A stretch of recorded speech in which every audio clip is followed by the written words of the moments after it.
A warm good morning to one and all. Today we are going to read When Calls the Heart by Jannete Oke, Chapter 20, A Visitor. Before long, I was reminded again that I was still not rid of mice. I had no idea how many remained, but I judged it to be more than enough. My cupboard stood empty while my trunks fairly bulged with what should have been on the shelves. Just making a cup of tea required extra effort. Those things that I couldn't fit into my trunks I covered.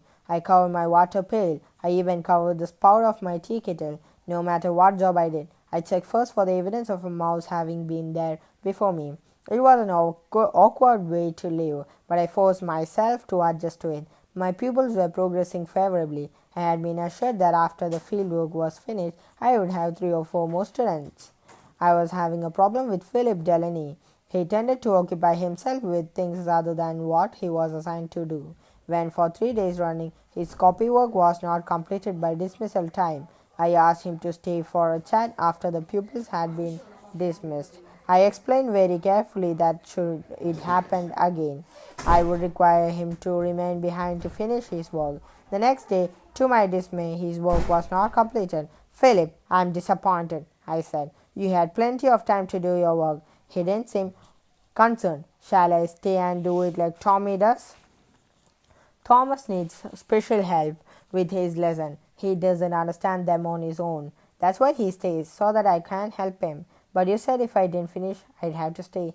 That's right. He made no comment but reached for his pencil and began to work. He finished his work quickly and then lingered until I insisted that he run home. The next day his work went unfinished again. You'll have to stay until it's done, I declared. Maybe this will help you to learn to work more quickly. I knew that Philip's problem was not difficulty in understanding, for Philip, unlike Thomas, was a bright child. He did not protest. Again the work was done in good time, and again Philip hung around chatting. I finally sent him home.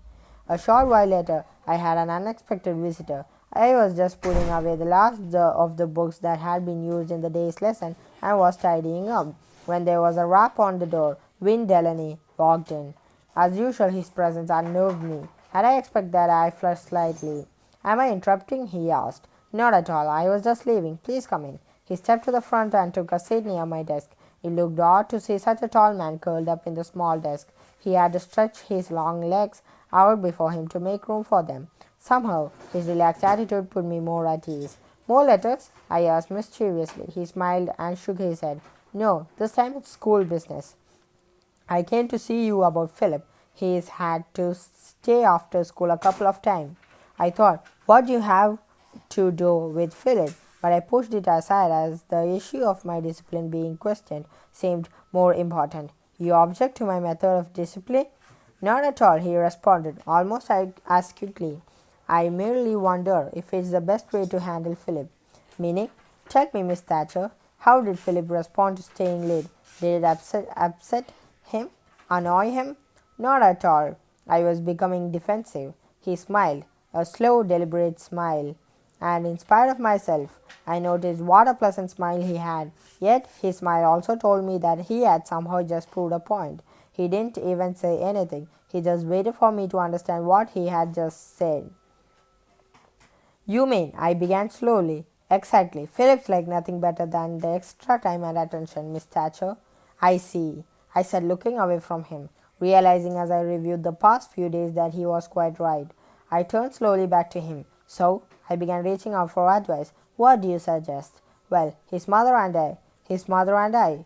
The words hit me like a pail of cold water, and I could feel the air leaving my lungs and the blood draining out of my head. For a moment, I felt dizzy, and I lowered myself into my chair, not even checking first to make sure that it was really where it was supposed to be. His mother and I. Delaney, of course. Philip Delaney. Win Delaney. This was Philip's father. What a fool I've been. I upbraided myself to be nursing illusions about a married man. I recovered quickly as I realized that Mr. Delaney was waiting for my response to his suggestion, which I had missed in dismay. I'm sorry, I stumbled along awkwardly. I am afraid my thoughts. I was off somewhere and I didn't. I left it dangling and he repeated, His mother and I thought that if we could send uncompleted work home with him, we would see that it was finished and returned. Of course, I felt embarrassed that he had to explain again. It seemed like a good enough plan, and right now I was willing to agree with almost anything that would speed this man's departure from my schoolroom.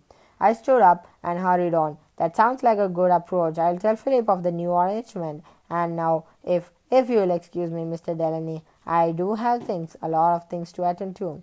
He arose with a questioning look in his eyes. I then remember I had told him when he entered that I was finished and ready to leave.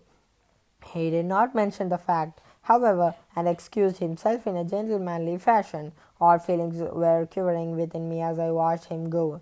What a silly goose I had been to blithely assume that he was unmarried. The fact that he was the most attractive man I had ever met I could not deny. But had I known that he was married, I never would have allowed him another thought. Well, I now know. So that is that. I thought mentally, giving myself a shake. I firmly pushed all thoughts of the man from me and walked briskly from the classroom. I decided to run over to and ask for a cup of her good strong coffee. She was always coaxing me to come, and I too often pleaded busyness.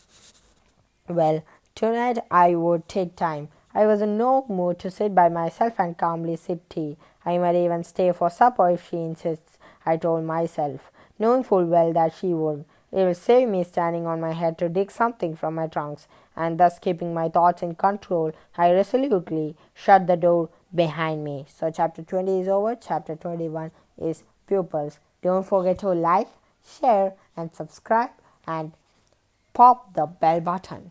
So thank you for watching. Bye bye.